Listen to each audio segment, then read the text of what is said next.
2 years ago, we did the IPO. We announced stock grants for general managers of restaurants. I mean, can you imagine? I told my mom we were doing that, and like she worked at a restaurant for so long. She's like, I never got any stock in any company I worked at. So like all those little things build up. And of course, it's not perfect. But as we continue to grow, the more we can do what we set out to do, which was change the restaurant industry. And the byproduct of that is all our team members are part of this growth, and they help us get there. I am not going to open up 1,000 restaurants by 2032. That's our goal, but we need everybody working in our restaurants to help us get there.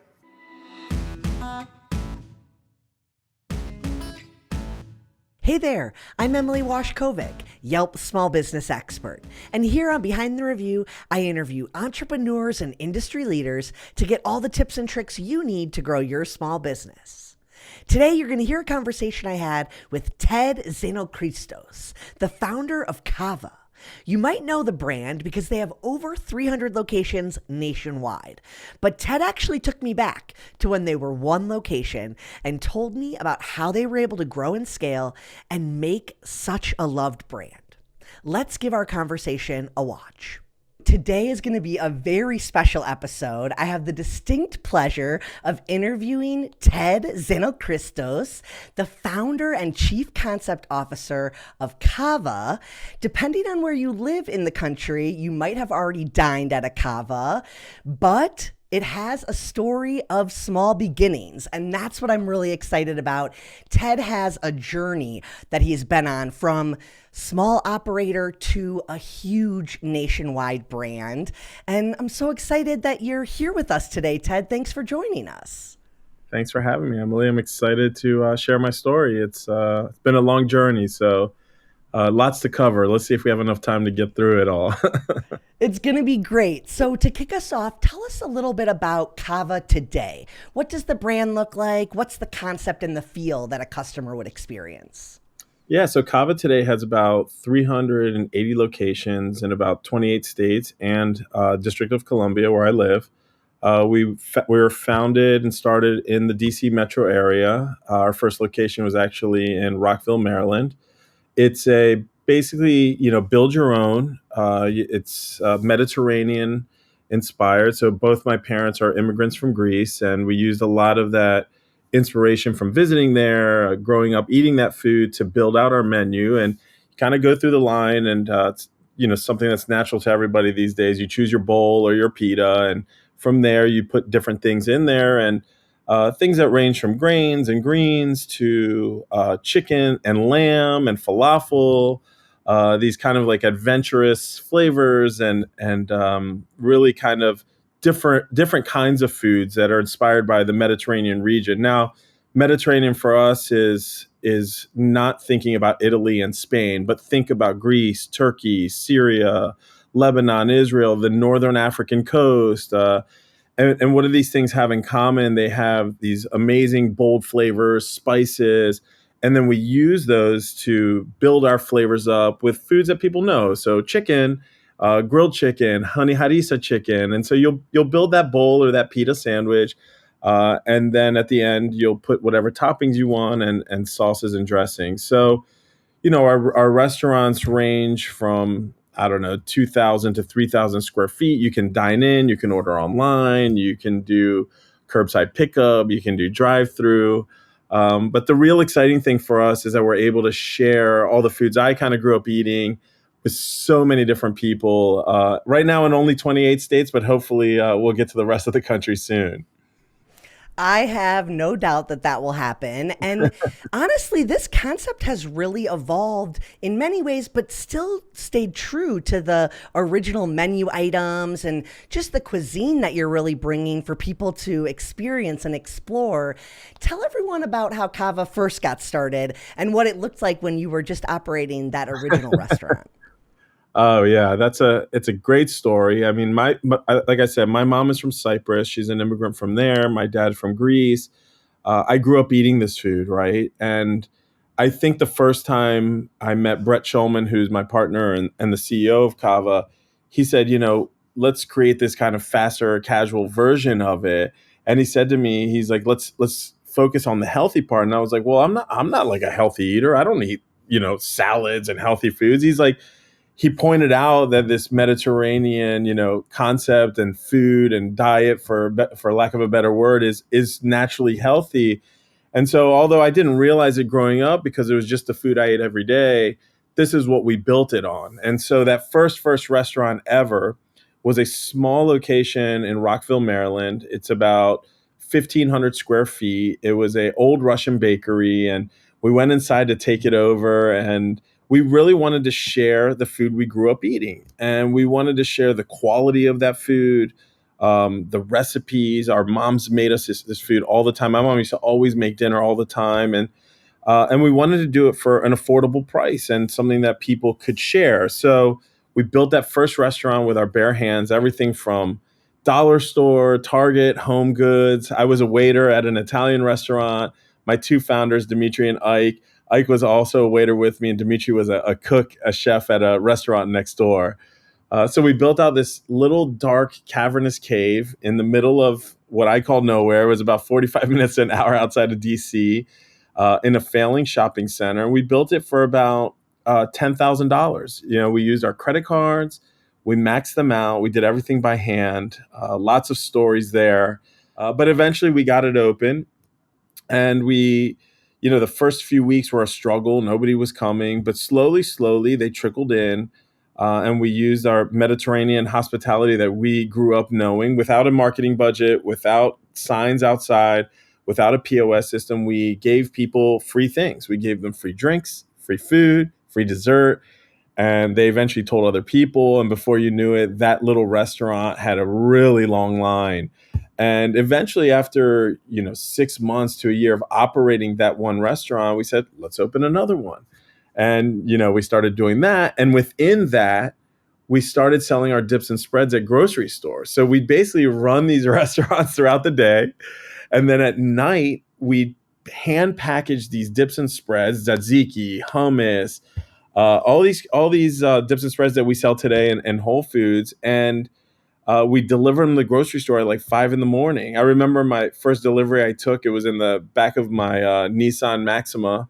And I got to the grocery store and they were like, "What is this?" I was like, "It's our delivery." And she said, What chain has this been following? Has this been refrigerated?" I was like, "Well, we made it in the restaurant. And I put it in the cooler and I brought it over here." So they denied that first delivery. And our second delivery, we had to have a refrigerated truck. And we started to learn the hard way how it was to run multiple businesses at the same time.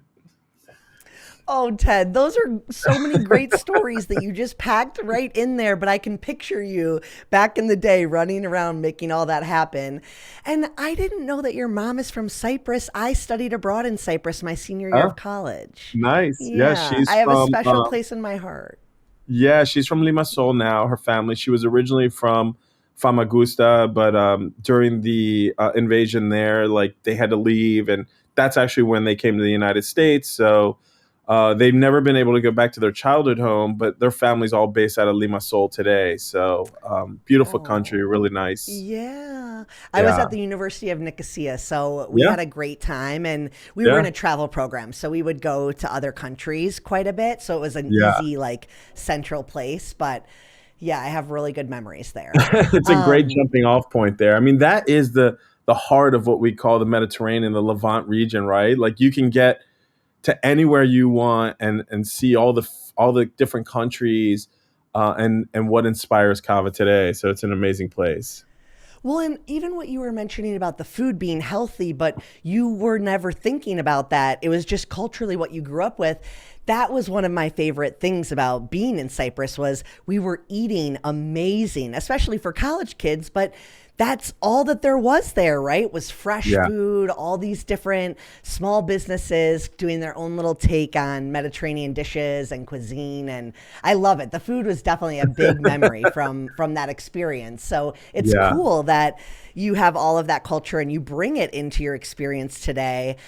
I feel like I want to talk a little bit about how the experience and culture has changed as you've expanded, but also remained the same. Like that Mediterranean hospitality is really Yeah. core to the brand. How do you feel like you kept that as you kind of scaled and grew the business? I think it all comes down to people, right? Our we use the line heart, health, and humanity, bringing heart, health, and humanity to food. And I think we strive to do that every single day. My mom was a waitress growing up, and it's a tough life. It was a really hard working in restaurants. So, she worked day and night. She would come home. She would be able to make dinner for us. She raised four kids. No name. I mean, I have two kids, and I don't understand. I'm barely surviving. I don't understand how she did four and worked as a server full time. But the big thing was she had kind of nothing to show for it at the end, right? And she had no health insurance. She had no retirement. She basically left the industry with a couple bad hips, right? And so for me, one of the reasons we started this business was to take care of people and to change the culture. So we loved food, we wanted to share it, but we really wanted to change how people were treated. And so it starts with that. It's how do we treat our team members? How do we take care of our team members? That is the heart part of that statement, right? And then the health part is the food, and the humanity is the community that we take care of. So all those things together, I think, really help keep that culture alive. I think all the founders are still a part of this business.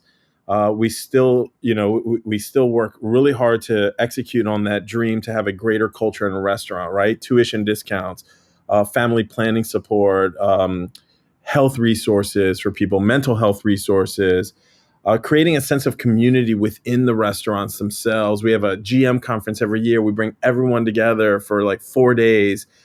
We did it this year in Dallas, Texas. So just creating those moments of connection and bringing people together. But it gets more difficult as you grow, right? I mean, we said we're at 380 restaurants. What will that look like at 500 and 600? And I think that's part of my job here and my partner, Brett Schulman, who's the CEO, to continue to make culture the cornerstone of what we do to build these restaurants and expand them. Yeah. And I mean, I feel like you've done it at such scale that you'll be able to continue doing it. And a lot of those things you mentioned, I think sometimes a small business owner thinks like, well, I can't take care of that. I can't afford to give my employees, health insurance or whatever it is. But Yeah. what I've learned over my time is that really impacts retention, right? And it has a long-term effect that really you can afford when you think about the alternative, which is like a lot of churn of your team. Yeah, I mean, it costs much more to hire someone, train them, and have them leave and then do it all over again, right? So our first ever restaurant that I described building, right? I think what we did was we hired people, we paid people more than they normally were paid in the industry. We gave them profit sharing, which was huge. They and look, all at the detriment to the owners, right? I think we were on the cover of some local magazines as restaurateurs of the year, and we were named in some national publications. And we always had these articles written about us. But I was living with my parents and building this thing, right? Couldn't afford to have my own place. I had people that worked for me who would drive into the restaurants with nicer cars than I had. But the idea was that we were building something different, and that the scale would allow us to eventually pay ourselves, but eventually take care of more people, and all those things would work themselves out. So I remember, when we had profit sharing, it was so huge in that first restaurant because people thought that the people that bartended for me or the waiters were owners, because they were like, who finds staff like this that take care of a restaurant like this or take care of customers like this? And when we got to our first, back in 2013, about 2 years after opening a bunch of these fast casual versions of CAVA, we went to $13 an hour as an hourly rate.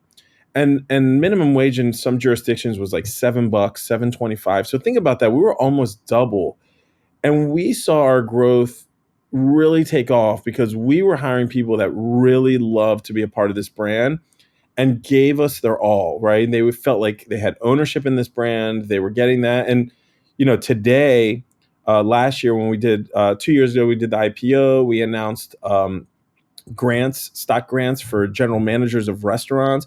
I mean, can you imagine? I told my mom we were doing that, and like she worked at a restaurant for so long. She's like, I never got any stock in any company I worked at. So like all those little things build up. And of course, it's not perfect. But as we continue to grow, the more we can do what we set out to do, which was change the restaurant industry. And the byproduct of that is all our team members are part of this growth and they help us get there. I am not going to open up 1,000 restaurants by 2032. That's our goal, but we need everybody working in our restaurants to help us get there.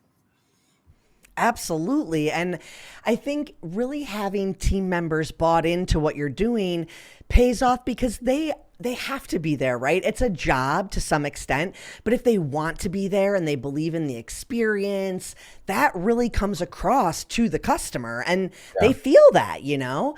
I'm curious if you can share what you guys think you do in that fast casual transaction that does create connection. Because it's quick, right? It's not like a server where you're engaging for an hour or more, but your Yeah. team members make your customers feel welcome. How do you think you accomplish that? Yeah, so I think so my favorite thing that we do is the love button. I mean, the love button to me and we encourage all our team members to use it. So the love button is basically, Emily comes in the restaurant. I notice she looks like she's having a bad day. I said, I want to take care of her. I can hit this love button, and I can take care of her meal for that day, right? Or, I see someone come in, they got two kids, they look like they're struggling a little bit, like hit that love button and take care of them. So that it starts with that, right? Giving our team members the tools to be able to share that generosity that's ingrained in us and our culture. I always go back to where does that come from? My dad's from this little village in the mountains of the center of the Peloponnese. I always say it in Greek, Peloponiso, but and we take people there, and they don't have anything, right? I mean, just so you know, in 2013, they didn't even have a toilet, right? And so they newly got like running water, and it's a very poor area. And I'd take my friends there, and they would be like, "We're cooking a meal," and like the generosity of, I don't know, that meal must have been way outside the range of what they wanted to spend ever, but they wanted to make sure that those people felt at home in that little village, in that little house. And so that's where it comes from. And so how do we give our team members the tools to be able to do that? I think you see so much with technology today. I walked into a restaurant once and I ordered on a screen and I picked up my food out of a box and I was like, geez, I hope this is not the way the world is going. But giving them the autonomy to say, hey, you want to try this? Almost similar to like an ice cream experience. How many flavors do you want to try before you choose? And having that connection, having that conversation happen, like, hey, how's your day going? And going down the line and talking to different team members, and then having that opportunity to buy that meal for you at the end is huge. So we try to ingrain that. There are little things that happen naturally, organically through us taking care of our team members. I started with that, right? Like if I'm taking care of our team members, they take care of our guests. I saw once in our Charlotte restaurants this gentleman was waiting for other guests to come, and our team member came from behind the counter there and said, hey, would you like a cup to make yourself a drink while you're waiting? And little things like that. Can I get you a refill? A mom is struggling with her tray and three kids. Like, let me carry the tray for you to the table. These aren't things I've asked anyone to do or anyone at this company asked. You see it happening. And it's that spirit of generosity that's ingrained in the culture. And hopefully it stems from us taking care of them, the team, and then that goes down to the guests. So And that's our empowering dream. them too. Yeah, What's I that? think that's great. Empowering them Yeah, yeah, to empowering them. create those moments. I think that's awesome. They have I to have the wanted tools. If you say don't give anything out for free, I'm counting every penny, I'm counting every dollar. Like they're not going to be able to do those things that are impactful. So or even having to like go, let me go find my manager and see if I can, yeah, take this off. It's like really, I think, great as an employee, and you feel like you have autonomy, right? To yes. make those magic moments and create a connection with a customer. So that's awesome. Good lessons for everyone. I want to talk a little bit about when you were expanding. How did you decide like what markets to go into or what was a good like CAVA area? Yeah. Well, it's funny. I mean, there was not a lot of science in the beginning, right? We're like, oh, well, there's a Starbucks over there. Must be a nice area, right? Like, so a lot of it is local, right? So it's like I lived in this area. I know where I go. I know what I like to visit. And the first restaurant was in Bethesda with our partners at Federal Real Estate. They built a beautiful center there, and we're like, this is going to be a great area for us. There's lots of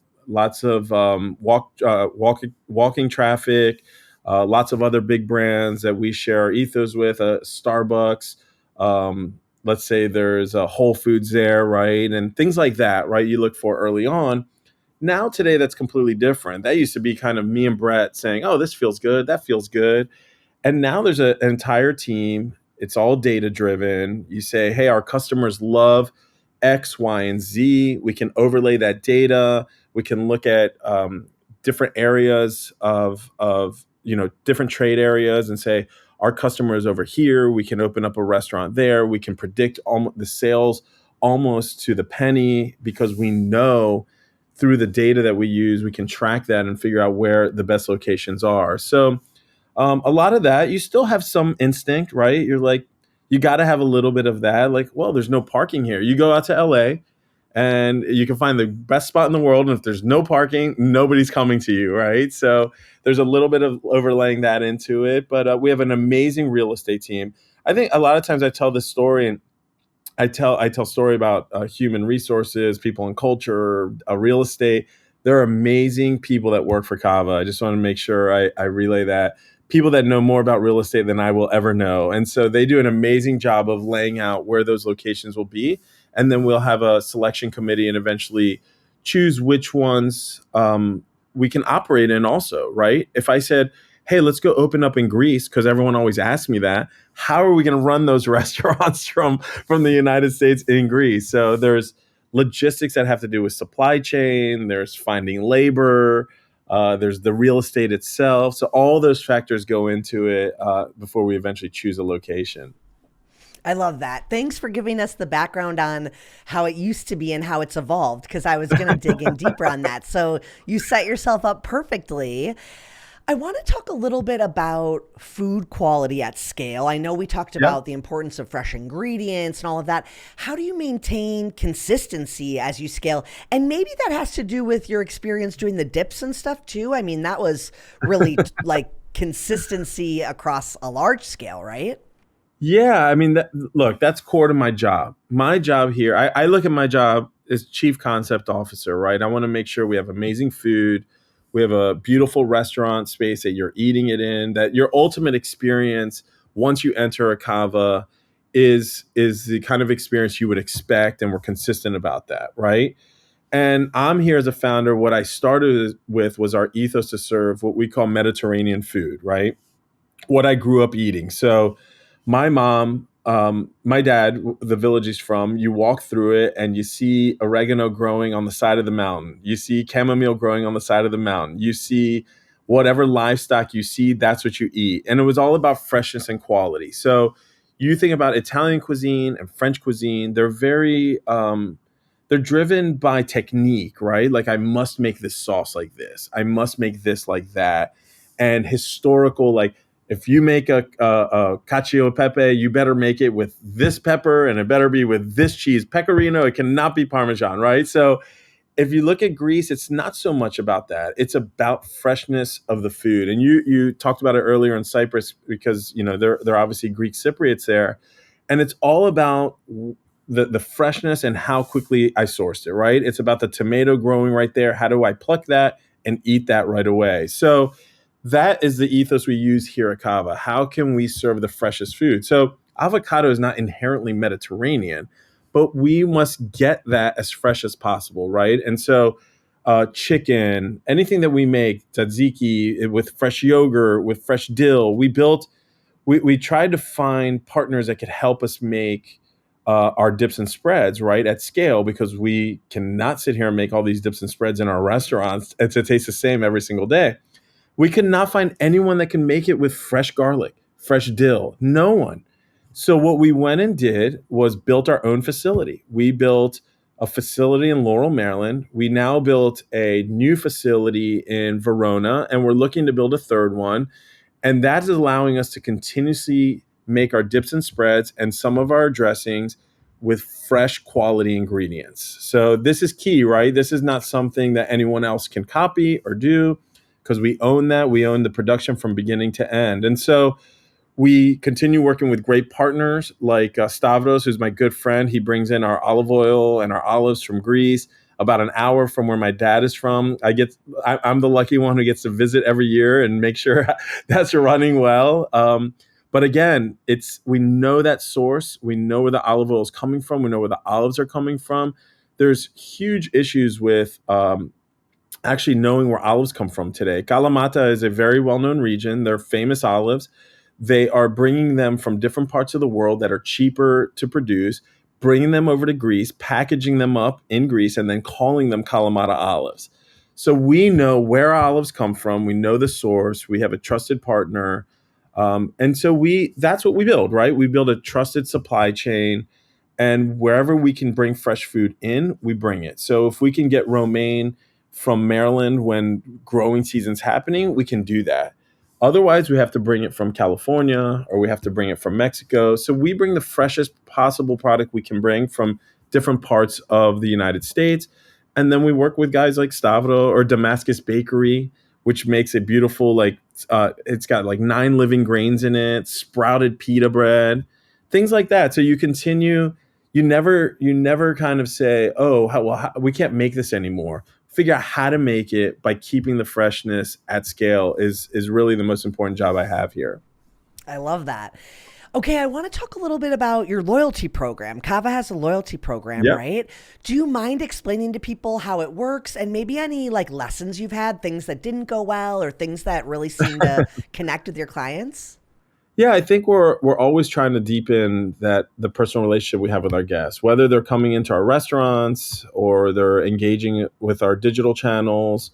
Being able to earn points and then use those points, and not being like, well, this is so complicated. Like I have my airline points that I have with American Airlines, United. I don't know what I'm allowed to do with this one or that one. We really straightforward. You earn your points, you get to use them, and we had this. If you sign up, we did our all our rewards members received free pita chips on us on National Pita Day. That was on March 29th, which was really fun. And then we realized that people, we served our garlic ranch pita chip. That was our first flavor innovation on that. And so they got kind of like first dibs on that. And that actually catapulted into, now people love that second chip flavor. Now we're iterating and creating new chip flavors every single year. So, and so food innovation came out of loyalty innovation, but we want to continue to build on that. So if you think about what we can do, we're going to leverage that data and to deepen guest insights, right? And then we'll have tailored communication. So I'll say, hey, I haven't seen you in a while. Guess what? We have this new pita chip. We know you love pita chips, right? And I have that. I with some of my apps that I have on my phone, and I always get that message, hey, you haven't been back for your coffee in a while, right? And so if we can do that and then enhance those rewards based on what you actually buy and what you use, I think that'll be a game changer for us. So we're continuing to build that out, and we're excited about everything that's happening there. It's such a cool way to get feedback even from your customers or Oh see yeah, what they're drawn to, which is so yeah, cool. it's so cool, and we're a young company, so we're still building all of that, right? And so we're so excited about what the future will bring as we build those out. That's cool. Okay, I feel like that parlays us perfectly into online reviews and just Yeah. customer feedback in general. So I always ask, not just Yelp, any platform, and kind of all the ways you listen to customers. How do you do that at Kava? Do you guys have an approach? Is there like a process for analyzing and listening to your reviews? How do you guys look at that online feedback? What we used to do is read them all ourselves. So you can only imagine. We spent a lot of time reading reviews. My partner, Brett, probably read way too many Yelp reviews. And what you find yourself doing when you're reading them is a lot of times you get defensive as an owner, right? Because you're like, well, I know why that happened. Well, I know this didn't happen, and you start and a lot of times you see restaurant owners get very defensive. I think early on we got defensive. I won't sugarcoat it. And the first thing you want to do is kind of like when you receive a text message from someone is type it right back, right? And I think what we've done is grown up. We have a wonderful team that works on social media, responding and listening, and now we use it as a listening tool for us, right? This is brands spend so much money trying to figure out what people want. And here you have something literally free at your disposal.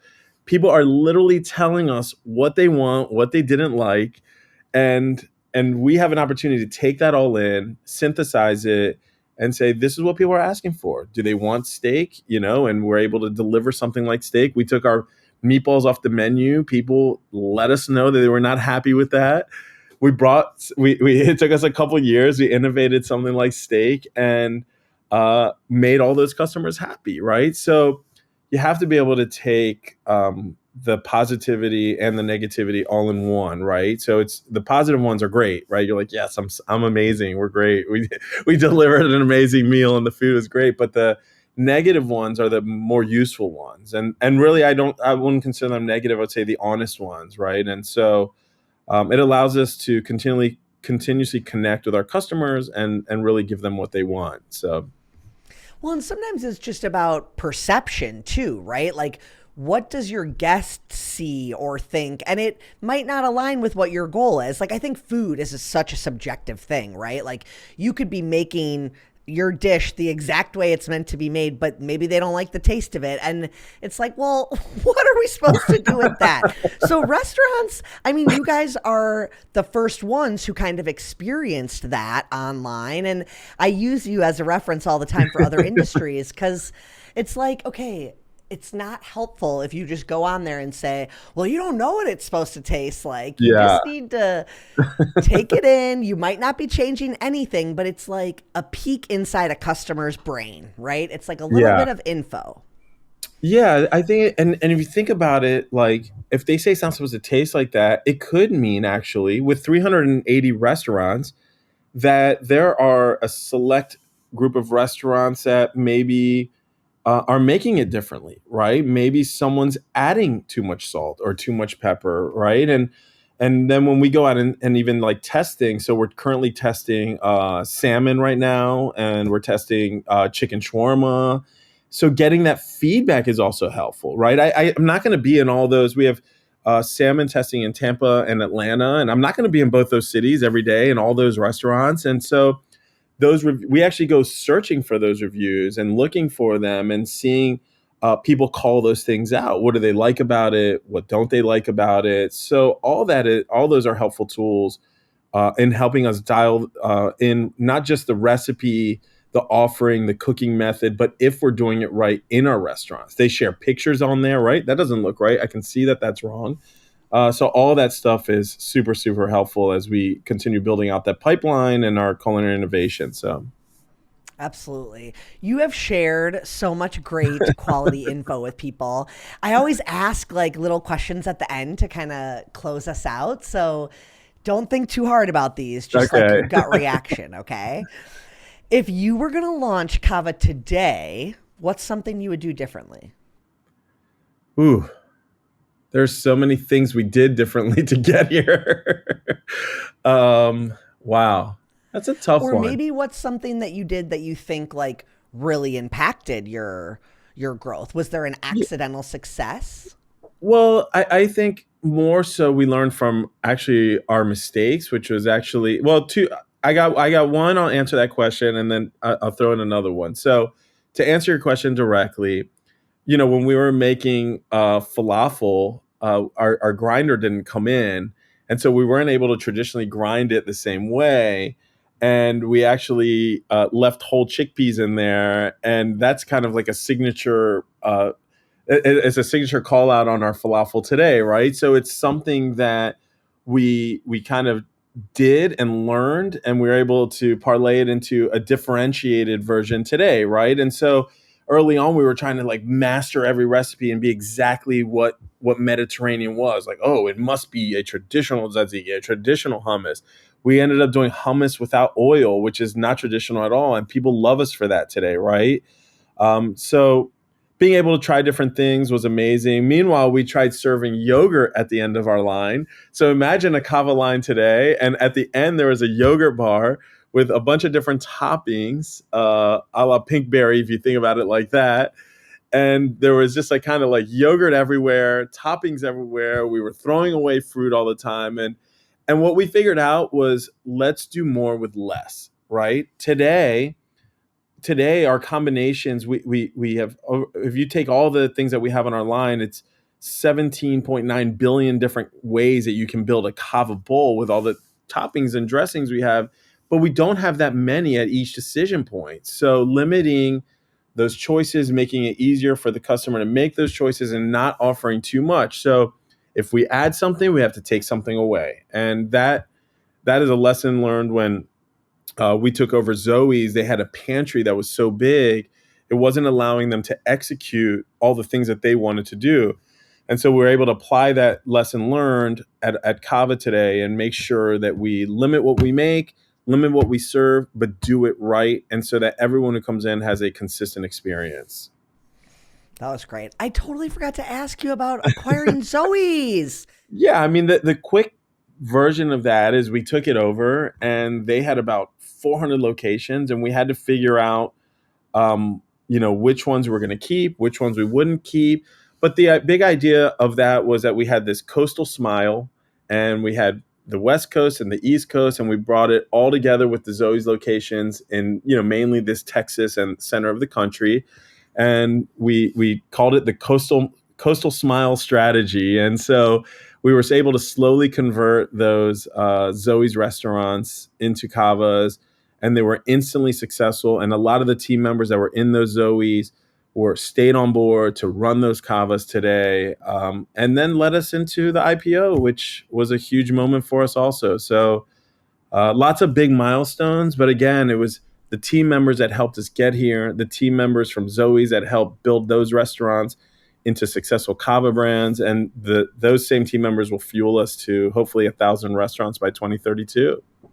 Wow. Okay, so the acquisition of that entire brand was with the plan of turning all those locations into Cavas. So you were kind of doing it as like a real estate and like a staff approach. Yeah, Like, yeah. It was the idea that you had the infrastructure there, you had the kitchen there, you had the team there, that you had a harmony there in Mediterranean brands, right? And so it was how quickly we could convert them, and then we still had to operate that brand. So we had, at the same time that we were converting, we had to figure out how to actually operate them. So we had to minimize the complexity for them.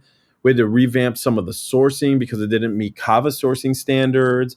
So all those things were happening at the same time. I will tell you, it was not easy. It was a huge challenge. We lost good people because it was a huge, huge workload. But in the end, all the people that remained and worked through it, they learned a lot of lessons. We all learned a lot of lessons. We all grew along the way. And, I have a lot of those people on my culinary team today that helped create new Zoe's menus, new Cava menus. And it was a lot of work for a few years there, but I think we're all better for it. The real estate team figuring out not only how to make deals and open restaurants, how to close some restaurants. If you had a Cava and a Zoe's right next to each other, one of them had to go. So figuring out how to get out of leases. So think about all the experience everyone got. We basically had 80 Cavas back then, and Zoe's had about 400 restaurants. So we learned how to run a 400 restaurant brand and an 80 restaurant brand at the same time. Now, it didn't always go as smoothly as we wanted it to, but the experience that we got from that was, I don't think, anything you would have learned in any school or working at any other company. So it's fueled the growth that we have today. we could do an entire episode about that. That is You so could. cool. That is so cool. I love You that definitely story. could. Okay, you got your closer question and you're done. What is one way that you think restaurants can deepen connection to their customers or deepen the relationship with consumers? I always go back to the deepening of the connection is really going to happen with the team members and the guests. It's something I've preached since the first restaurant that I've ever had. And because I was a waiter before, right? I waited tables until I opened my first restaurant. I didn't graduate from school. I didn't go to university. I went to Maryland for a couple of years before they kicked me out. But every restaurant I worked in, I built up my own clientele, that they came for me because I loved hospitality and I loved taking care of people. I share this awesome story. This family would come in and they wanted whole milk. They wanted 2% milk because their daughter could only drink 2%. and we only use whole milk. And so I ran to the grocery store and I bought the milk they wanted. And when I had already told them we didn't have it, and they seemed upset.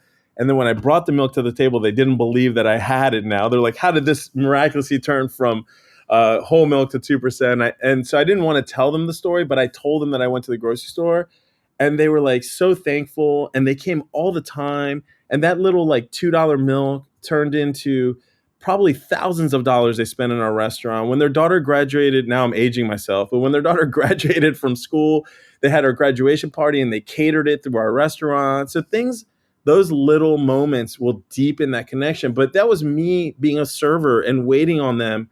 And so you have to take care of your team members. Every restaurant I worked at, some of them did it, some of them didn't. And I learned that you had to do that. So if we continue taking care of our team members, they will take care of our guests. And that's really the only way you will deepen that connection. My manager in Bluffton, South Carolina, or the manager in Bethesda, Maryland, or Culver City, California, how am I going to talk to all those guests? It comes down to them and their teams. And so we have to take care of our team members to make sure that they deepen that connection with our guests. And then there's other ways of communicating with our guests, right? Through our loyalty program, through reviews, through our social media channels. But the biggest one is that human connection. So it's something that Brett preaches and we preach all the time here. Well, Ted, you were full of so much great advice. Thank you for taking the time and Thank sharing you. the CAVA story with us. Where can people go to see if there's a CAVA location near them? You got to go to CAVA.com. I mean, that's going to be the best way, CAVA.com, to find that location. But, I'm so excited. I used to go to every opening, and now I don't get to go to them as much. But I love opening new cities because we get to go out there. And so excited that Pittsburgh is close, not a lot of travel, and really excited for Miami because we get to get some warm weather in the winter. So looking That's forward amazing. to that. That's awesome. Yeah. Well, thank you again. And everyone who's listening, go check out a CAVA near you. But I also think they should just see what you guys are doing online, because you've got a lot of cool stuff going on social and on your website. So thanks for sharing and being an inspiration. Thank you for having me. I appreciate it. Thanks for tuning in. Make sure you go to CAVA.com to see if there's a location near you. And subscribe to this YouTube channel so you get an alert every time we drop a new episode. If you want to get in touch with me, you can comment below or email podcasts@yelp.com. You can also go to business.yelp.com to claim your free business user account or add your business to Yelp. See you next time.